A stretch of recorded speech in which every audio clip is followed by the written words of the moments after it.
going to put this question out there.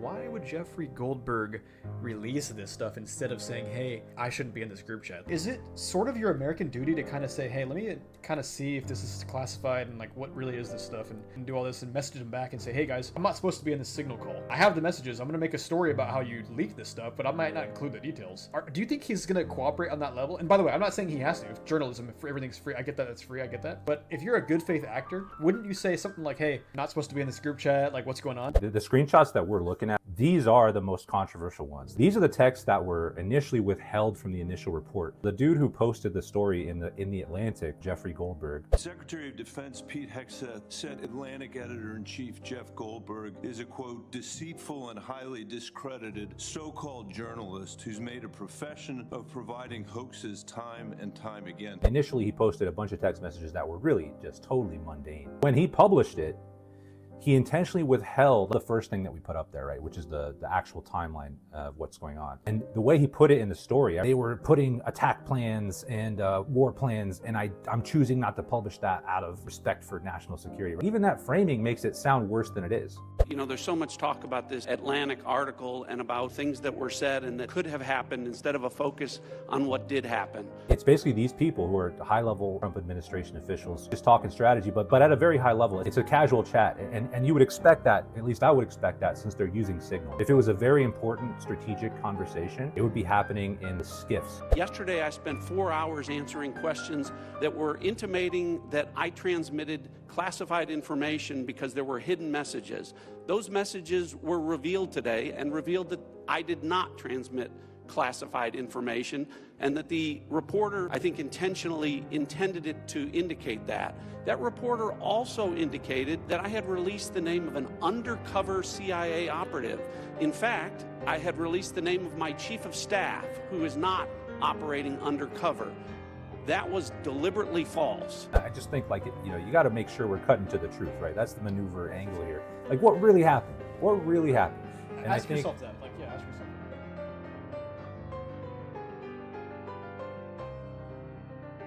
There was a group chat on Signal with some high-profile individuals, and somebody was accidentally included in that. I believe his name was Jeffrey Goldberg, and so already before getting into the summary, I'm gonna put this question out there before. So this is a question that's gonna be in your mind while you're listening to the summary. It's, why would Jeffrey Goldberg release this stuff instead of saying, hey, I shouldn't be in this group chat? Let's talk about that later, but put that in your mind now. Now knowing that, let's go forward. So there was a group chat there involved, and Pete Hegseth was in it.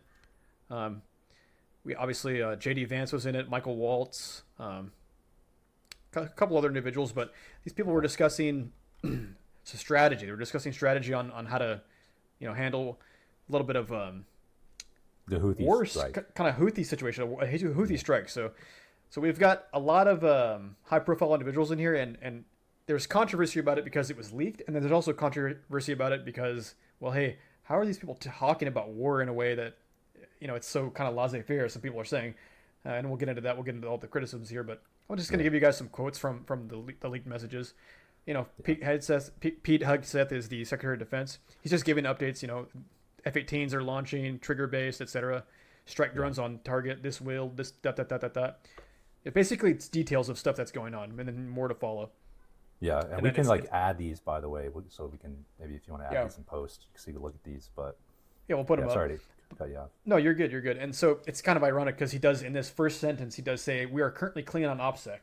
Well, spoiler alert, you're not clean on OPSEC because we're talking about these messages. Not so quite. you didn't do your due diligence there on OPSEC. So I'll do a whole video on that, I'm sure. But okay, so it's them talking about that, and then JD Vance kind of saying, "Hey, I will say a prayer for our victory." So it's just kind of a wholesome, hey, I'm, pray emoji. It's like when you're on the group chat in Slack, hey, let's work on this situation, and then the pray emoji comes out. It just makes it legitimate, right?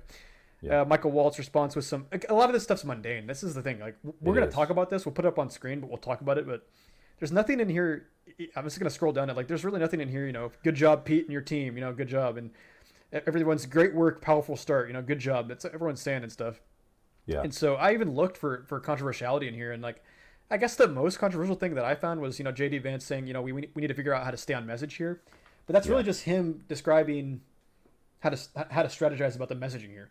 So I will kick it back over to you because that was a poor summarization, but I feel like they're I feel like you could re-summarize it and then kind of we'll get into it.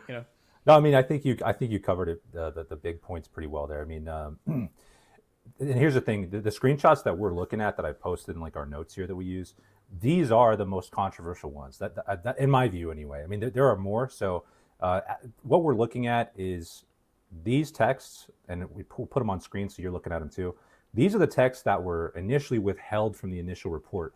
So the dude who posted the story in the Atlantic was, you mentioned him, Jeffrey Goldberg, who is a well-known sort of not a good guy reporter. Like he's basically been involved in a number of national security hoaxes over the year. Weapons of mass destruction. That's all that guy had. It had Jeffrey Goldberg's name all over it, for example.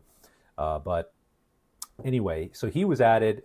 And he's the one who wrote this story in the Atlantic. And initially, he posted a bunch of text messages that were really just totally mundane, like you said. I mean, and we could put those up too. I didn't even bother putting them in the doc because they're just not controversial at all. It's just basically a group of people, high-ranking people. I mean, I think the names we have here are Tulsi Gabbard, who's the Director of National Intelligence, John Ratcliffe, the CIA Director, Kash Patel, FBI, and Pete Hegseth, who's the Defense Secretary. And then there's a couple other names, I think Stephen Miller, who's like one of Trump's closest advisors, and Michael Waltz, of course, he's sort of the guy who caused all of this because he's the one who accidentally added Goldberg into the chat, which is kind of my main question on that, and we'll get to that in a second here. But it's basically these people who are high-level Trump administration officials, basically just talking strategy, but at a very high level. It's nothing. It's almost like it's a casual chat, and you would expect that, at least I would expect that, since they're using Signal, right? This is not an important conversation. If it was a very important strategic conversation, it would be happening in what they call the skiffs. You know about the skiffs? Yep. Yeah. So for the viewers, that's basically when you have a high level security clearance, they literally build a room in your house, which is like secure. You're not even supposed to bring a phone in there. And that's like where you have like super strict, high-level secret conversations. That's where the homies go down there. Like the homies would go, "Hey, let's go to our skiff," right? And then you go down there and talk about, "Hey, what am I going to procure for this weekend and how we're going to do it," right? So you probably do this in real life. You'll say, "Hey, all right, mom. Hey, I'm going to go outside and talk to my buddy here." And then you go outside, and you and your buddy will start saying, "That's a skiff." Yeah, that's a skiff, right? So we all have skiffs in our life, and that's probably where they were when they were. Yeah. When they were detail oriented and like doing the detail stuff on this, like super details, it was done in a skiff, I assume. Yes. The only sensitive stuff I would say would be like the beginning, that team update, time now, weather is confirmed for a go. I would say that being leaked could be, if somebody saw that. Yeah, no, just for context. So that message, and again, this is the most controversial part right here, because it is something approaching planning. Right now, maybe not even planning, because the plan is already in motion, but they're just sort of giving a timeline. But that's all it is. If you can look at this, I mean, they say the time now is 11:44 Eastern. Weather is favorable. Just confirmed with Central Command we are a go. At 12:15, the F-18s will launch. That's the first strike package, and by 13:45, so that's 2 hours after this text message has been sent. That's when the first potential strike window is open, and that's based on whether they have if they're able to see the person that they actually want, then that's when the first bombing will happen. But guaranteed the bombing will start by 14:15, which is 2:15. So maybe, what is that, two and a half hours post whenever this message was sent. So basically, worst case scenario, if this message gets leaked, then the Houthis have 2.5 hours. Now, again, that's worst case scenario. It gets leaked directly to them the moment he sends it. They have 2.5 hours to sort of like get ready to get hit. Okay, there's no information on where they're going to get hit. There's no names about who's going to be targeted. And these are attacks coming from the sky, right? We're talking about Houthi rebels. Okay, let's be honest for a second here. Like, what are they going to do about an F-18 strike coming their way, right? Probably not a whole lot. So they're going to, again, worst case scenario, they have 2.5 hours to turtle up. Okay, I'm not going to pretend that that's good. Like, I don't want that. Obviously, that's not good. This is a failure of operational security, which is why we're talking about it. But again, that's the worst case scenario, right? This is the worst possible thing that could have happened. So you gave the charitable view, and the most charitable kind of steelman to this is bad, like, I get you. And I like that you did it like that, in that way, because I agree with that kind of breakdown of it. But to me, it's we're not even discussing, by the way, guys, if the strike is warranted, we're not going to discuss the morality of the strike or whether or not we Right. agree with or disagree with the strike right now. We'll get into that later maybe, but right now we're just focusing on, hey guys, this leaked. Was it bad? If it was bad, how bad was it? And then Right. how bad is the media saying it was, and why are they saying that? So there's like 5, 6 questions that are more important in a maneuver aspect of this. But Right. it's kind of funny. This, in a weird way, this conversation is distracting from the real question, which is why are we striking the Houthis again? So that's Yep. we'll get into later because that's Yep. because we're going to fall bait to the distraction. But we don't want to Right. reference right that's what's going Yeah. on, right? So, Yeah. but yeah, just as I interrupted you, you were eloquently kind of putting Yes. in details. You know, hey, Yeah, and I just and I just think it's very important that we keep, because what's going on right now is this is the first big scandal. I mean, and I say big, I don't really think it's that big, but it's the first sort of notable scandal of Trump's administration, at least 2.0, right? And what you're seeing is it's being, what'd you say? I'm sorry. that's a 3.0, but we'll cut that out. Okay, yeah. Yeah. But it's simultaneously being overblown and underblown, right? Like on the right side, on the conservative side, you get a lot of people saying, hey, there was no classified information leaked. That's arguable. I mean, they apparently marking something as classified. They mark stuff like what you're going to buy for lunch is top secret, right? So this probably would have been considered classified. Now, technically, it's up to the executive what's classified and what isn't. So he can just now say, hey, that's not classified and it isn't classified, right? And that's true. But it's like a technically true kind of thing. So on the right side, you have people sort of downplaying it, saying, hey, no harm, no foul. And to be fair, that's kind of what I'm doing. So I'll put myself in that category. Like I am kind of playing this down a little bit, but it's because on the other side of it, you have it being blown into like this huge thing, because obviously the Democrats want to pounce, right? That they see this as an opportunity. I think it's interesting that Hegseth is like the main guy getting all the heat right now, and it's not even his fault. The fault was Mike Waltz, right? He's the one who added the reporter. But people are calling for like Pete Hegseth to resign over this, right? And they're like calling him into question as if he did anything. You say people when you really mean like bots and AstroTurf. The narrative is calling for it, but yeah, so it's way overblown on that end of it, and I just think like you got to make sure we're cutting to the truth, right? That's the maneuver angle here. Like what really happened? What really happened? And ask yourself that. Like, ask yourself what happened. Yeah. In summary, the maneuver angle, at least mine, and I think you agree with me, but like not good. Operational security failure. This kind of thing is kind of baffling to me. Like, how could you possibly have added the wrong person to this? Like, I just don't really understand how that could have happened. Right, and that's why I can see where you're gonna maybe go with this. Yeah. And I'm excited. Yeah. Well, I mean, the only place I would go with it is that I'm really questioning Mike Waltz right now, right? Like, what's your deal, bro? Like, what are you up to? Like, so that's part A. Okay, prefacing A, I want to ask you a question, but also like kind of give you a little bit of my opinion on something real quick here. Yeah. If your name is Michael Waltz, what are you doing? That's part A, right? But to preface that, if your name is Jeffrey Goldberg, let me ask you a question. If your name is Jeffrey Goldberg, let's say you're Jeffrey Goldberg and you get these messages. Yeah.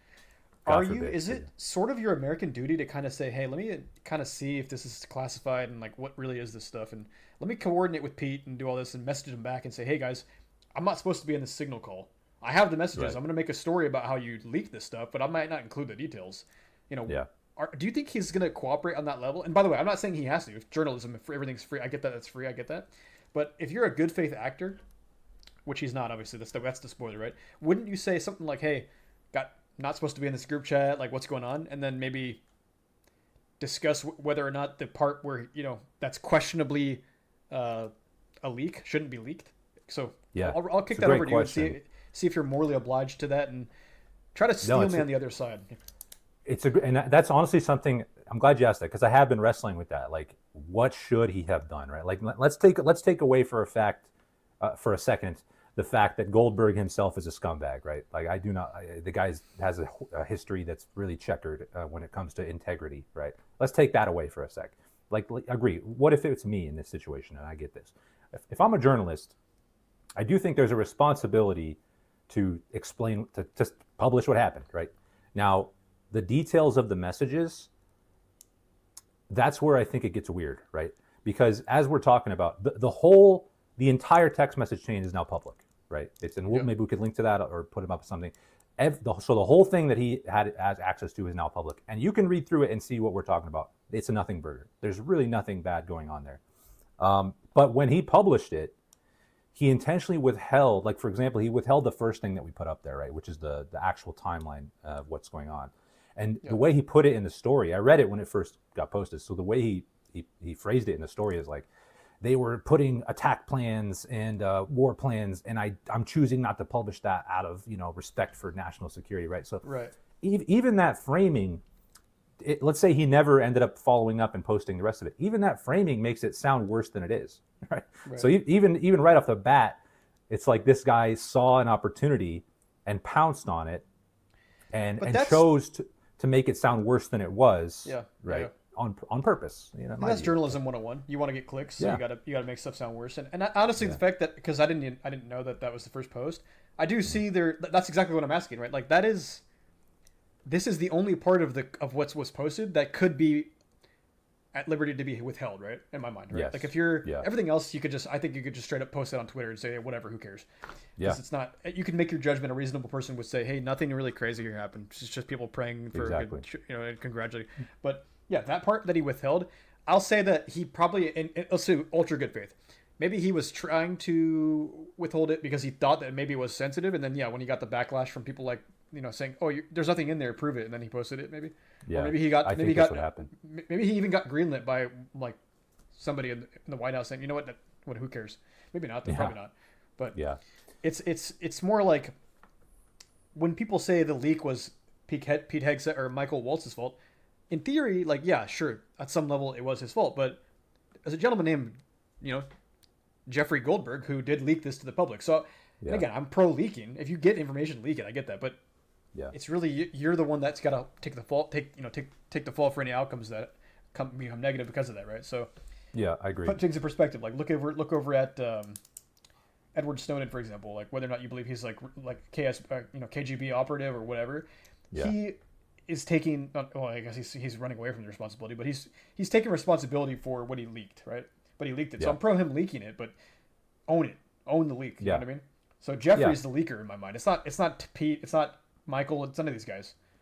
That is true. That's a good perspective. Yeah, because it was clearly I don't know that it was clearly a mistake. That's the thing. I still have part A, weird. It's just I just don't understand how this could have happened. The reason I say it's clearly a mistake, and I'm sort of willing to go with that, is because Trump has, and this we can talk about that too. Trump's response has basically been, it's not a big deal, right? Like he doesn't seem, he's not fazed by it whatsoever. Basically, I can read you a little bit of this article that I actually can't remember where I found this, but they were talking about how Trump is seated around a table and the questions came up. By the way, just let me slob on the knob a little bit really quick, right? Like Trump. The transparency of this administration, and I'm not talking about the leak, right? In a way, that is very transparent. That is transparent. But it wasn't on purpose, right? But just the transparency of like Donald Trump. He's literally sitting around a round table, like just inviting any old question, right? Like this is a question that just comes out of the blue. Like, and again, this is supposed to be like the biggest scandal so far. Like, how do you think Obama or Biden or Harris would have dealt with like a scandal type question? Would they just be sitting in a room like, yeah, you there, what's up? What do you want to talk about? And then he just brings it up and you're just like, well, here's how I feel, this and that and this. Do you think this, that, and the other, if you will? Do you think that like, I'm just saying, like, I'm just sort of like trying to hype up Trump because I love that. I love that about this guy, that you could just kind of ask him questions, just sitting there talking about crap, right? So, well, I mean, he does a lot of, well, to your credit, and to your point, he does a lot of press conferences for a president, right? So in my mind, like he's doing a lot. Like people say he's a authoritarian kind of fascist anti-media guy, and he makes comments that are funny about like fake news and stuff. But he literally like has more press conferences than any president. Like he just does them like 3 times a day, like whatever, twice a day, whatever. And so he's just you can just ask him, what's going on with Andrew Tate, and he's like, I don't know what's going on with Andrew Tate. Like you asked Joe Biden that, and Joe Biden's like, my cousin's name was Andrew, I think, and my other cousin's name was like Tater. We beat Medicare, so it's kind of. He served in Vietnam with Andrew Tate for sure. So look at the difference when somebody tells you that Trump is a Nazi or Trump is a we're gonna edit that out. When Trump is an N slur, but the other way, and Trump is a fascist and this, that, and the other. Are you thinking that just think about how many times you've heard from Trump? But like, there's so many people asking Trump questions. Like he kind of is way Right. pro free speech in my mind. But 100%. yeah, he does. Yeah, He the threatens libel and transparency, the stuff, but yeah. accessibility, the accessibility of the administration is great. I think it's a massive upgrade. And yeah, so his response was very gentle, and he's sitting there next to Waltz, right? So he didn't choose to like grandstand or like shift responsibility or make it be like, hey, I had nothing to do with this. It's all this guy. All he basically said was, this is the price you pay when you're not sitting in a situation room with no phones on, which is the best, frankly. He said, last week I was in a situation room with something very important. We had a couple people hooked up on our line, and I said, cancel the line. Sorry, fellas. What you do is we'll tell you about the meeting, because I know people get on these lines, whether it's Signal or anything else. So it's gentle, right? Like he's saying this was not the way to do this, and it's don't do that again. But he's not saying like you're a scumbag, you caused all this damage and you made me look bad. He's not doing anything like that, right? Like he likes his guy, he likes Waltz. So hey, if Trump still trusts him, then I think maybe there's not much to read into it. It could legitimately just be like a boomer moment, right? Like, but it's weird to me. To me, I can't understand it. But then again, I'm not 50 years old who struggles with cell phones, so I can't imagine I would ever make a mistake. What's up, guys? Thanks for checking out this clip from the Maneuver Life podcast. If you enjoyed it, consider liking and subscribing and leaving a comment, even if it's just because you want to tell us how dumb you think we are, but especially if you want to tell us how much you agree with what we were saying. We have weekly uploads every single Monday, long-form conversations just like this one, so consider checking it out one way or the other. Thank you so much for your attention. You have a good rest of your day.